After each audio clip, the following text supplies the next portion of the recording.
the eyes of a ranger, the unsuspecting stranger had better know the truth of wrong from right. Voilà, Chuck Norris de la dégustation là. Pétard. Ça c'est du boulot hein. Attendez, je fais un petit plan sur ce qu'on a goûté quand même. Hein. Et encore, on n'a pas tout goûté. Hein. On a fait un peu de travail. Marathon Man. On a fait 2 jours. Hein. In the eyes of a ranger.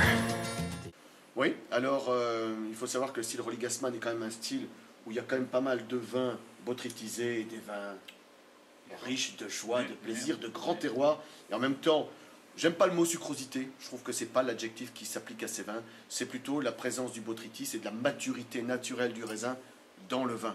Donc on n'est pas sur des choses sucrées, pâtissières, loukoum et compagnie, oublions ça. Il y a certes une richesse toute joyeuse, mais une richesse du fruit, du raisin et de rien d'autre. Donc il y a 2 vins moi, que j'ai sortis dans la dégustation. Alors on commence avec le Riesling cuvée Yves Rochefire 2003. Donc on peut considérer que c'est une vendange tardive? Il y a une matière, tous nos vins sont rentrés à forte maturité. C'est une matière de vendange tardive, mais qui n'est pas vendue sur vendange tardive du fait qu'il n'y a pas assez de botrytis pour nous. D'accord, donc ça ne rentre pas dans le cahier de charge Rolly Gassman, voilà. Mais ça pourrait être une VT... Ça rentre dans le cahier de charge Rolly Gassman, mais pas en tant que VT. D'accord. Ouais. Ah, j'ai trouvé un très bonnet complexe, il y a de l'abricot, des épices, du citron, il y a une bouche terrible à l'attaque, terrienne en même temps, mais voilà, on a des arômes très étonnants, on a de la finesse et on a aussi un côté violette, abricot, guimauve. C'est très complexe et c'est encore très prometteur alors que ça a quand même pas loin d'une dizaine d'années.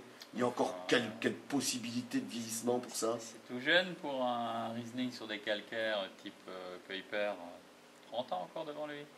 On commence à se faire plaisir maintenant. Tu es d'accord que c'est bien bon? Heureusement, il faut bien. Bon, tu m'as demandé de sélectionner un deuxième vin. Un deuxième. Là, on est parti sur mon cépage préféré. Hein. On est parti sur mon cépage préféré. Pinot Gris. Ouais, je pensais que c'était le Chardonnay. Tokay Pinot Gris. Tokay Pinot Gris. Rochefire 2000 en vendange tardive. Alors, le Pinot Gris, j'aime ça parce que c'est plein, c'est riche, c'est épicé, c'est un tantinet baroque et malgré tout bien viandé.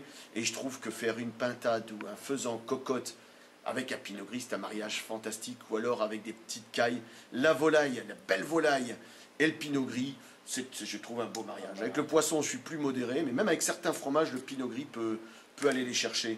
Et là, j'ai trouvé donc dans le Rochefire en VT, donc en vendange tardive 2000, un très bon nez fumé, même peut-être un peu brûlé en pyrématique, à côté grillé de la noisette. Il y a une très belle persistance aromatique au nez. L'attaque aussi, le vin est tout de suite là avec un beau volume. Il y a du monde dans ce vin. Il y a du monde, il y a du vin. Il n'est pas tout seul. Hein. C'est pas maigrichon. Hein. On a du coin, on a des épices, on a même de la tarte tatin, ce côté tarte tatin au coin chaude. On a malgré tout de la fraîcheur, malgré ce côté qui peut paraître fumé, brûlé. On a malgré tout de la fraîcheur dans ce vin. On a une superbe acidité. Ça aussi, c'est assez étonnant. Comment peut-on aller chercher de la richesse et de l'acidité dans le même vin? Bon, il faut savoir, sur Rochefire, on a 21 types de sols différents. Et là, on est sur des calcaires oolitiques. Et sur les calcaires oolitiques, il y a toujours des superbes acidités, malgré la concentration. Voilà, qui est un peu l'espèce de colonne vertébrale du vin, qui est un peu sa ligne conductrice. On a une finale vigoureuse. Moi, je trouvais la vigueur, du caractère, de la personnalité. Moi, c'est le genre de vin que j'achète.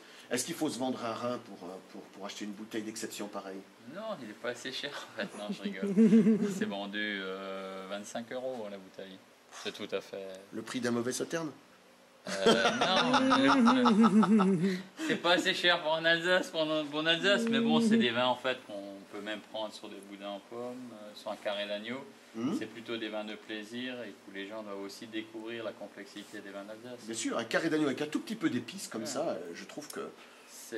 Bon, nous on vend aussi des vins plus âgés, on a des vins plus jeunes et plus âgés. Là c'est un 2000, c'est pour que les gens comprennent l'incorporation et la complexité de la matière première avec du botrytis. Et on peut manger des beaux plats. Moi je voyais bien une pintade au coin en cocotte. Sans aucun problème. Ça l'aurait fait ça, avec un petit peu de lard et je pense que... On va aller la chercher. On va aller la chercher, on va peut-être courir jusque bar là. Il faut y aller là. Il faut y aller. Ok. Bon allez. Merci Pierre. Il n'y a pas de problème. À la tienne. À la vôtre mes amis. À la vôtre. À bientôt.